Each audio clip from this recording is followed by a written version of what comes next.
December 30th, 1999. A letter arrived at a newspaper office in Lahore, Pakistan. The editor opened it and started reading.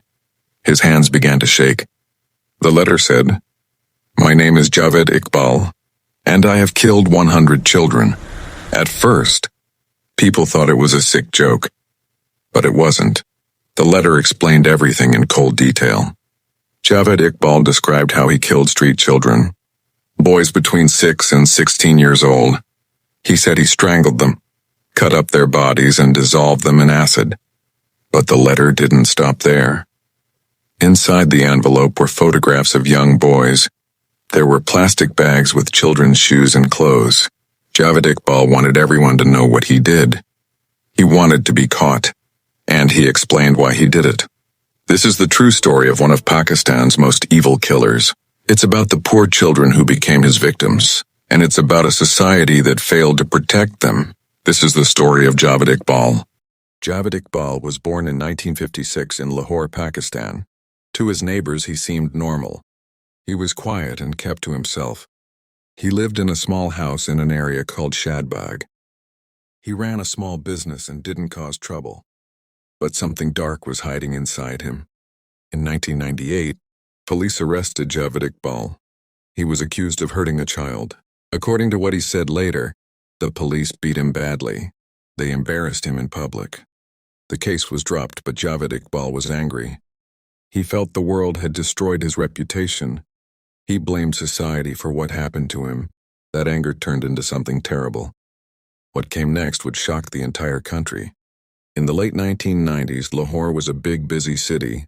Rich people lived in nice areas. Poor people lived in slums. And on the streets lived thousands of homeless children. These were boys who ran away from bad homes.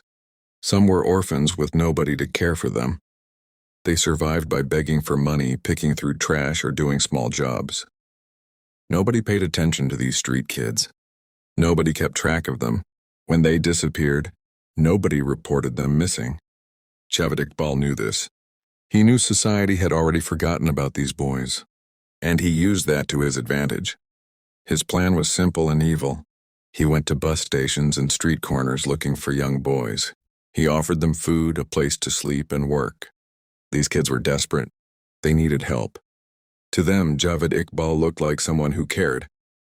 They trusted him and followed him home. But once they were inside his house, he killed them. He strangled each child. He took photos of them. He kept their clothes and shoes like trophies.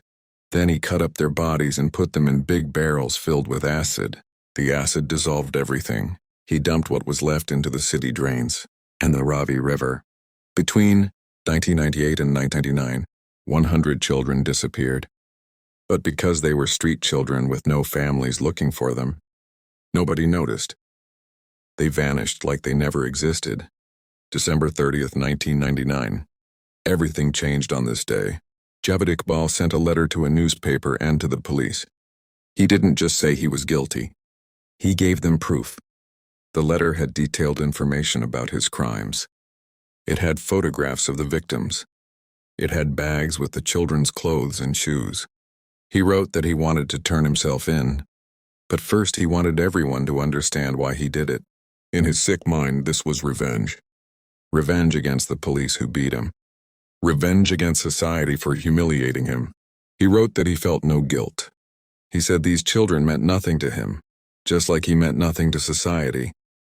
Police rushed to his house in Shadbagh right away. What they found was a house of horrors.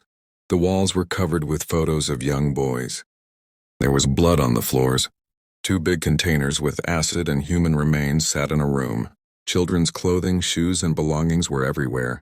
Police across Pakistan started searching for him. His picture was on every TV channel and newspaper. The whole country was in shock. How could one man kill 100 children? How did nobody notice? Where was he hiding? Weeks went by with no sign of him. Then on January 30th, 2000, exactly 1 month after his confession letter, Javed Iqbal walked into a newspaper office in Lahore. He turned himself in. He was calm, like nothing was wrong. He repeated his confession without any emotion or regret. The trial was huge news across Pakistan. The courtroom was packed with reporters, observers, and some family members who could identify their lost children. The evidence against him was overwhelming. The judge was clearly disturbed by what he heard. He gave a shocking sentence. Javed Iqbal would be strangled to death, cut into 100 pieces, and dissolved in acid the same way he killed his victims. People around the world debated whether this punishment was right or wrong. But the sentence never happened. The end and the questions left behind. October 8, 2001.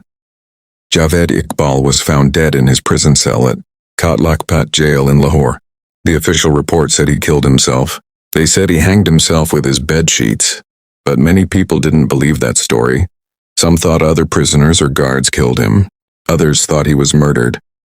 To hide the truth about people who might have helped him, or about failures in the justice system, we'll never know for sure how he really died. But the bigger question isn't how Javed Iqbal died. The real question is, how did he kill for so long without anyone stopping him? This case showed the terrible truth about Pakistan's street children. They were so forgotten and invisible that 100 of them could disappear and nobody noticed. It exposed failures in child protection. It showed problems with the police. It proved that society didn't care enough about its most vulnerable children. Since then, Pakistan has tried to improve laws to protect children. They created better systems to track missing kids. But thousands of children still live on the streets of Lahore and other Pakistani cities. They're still vulnerable. They're still unseen. The case of Javed Iqbal is a dark reminder of what happens when society ignores those who need help the most. The 100 children he murdered had names. They had dreams. Their lives mattered. They deserved better. They deserved to be protected and remembered, and we should never forget their tragedy.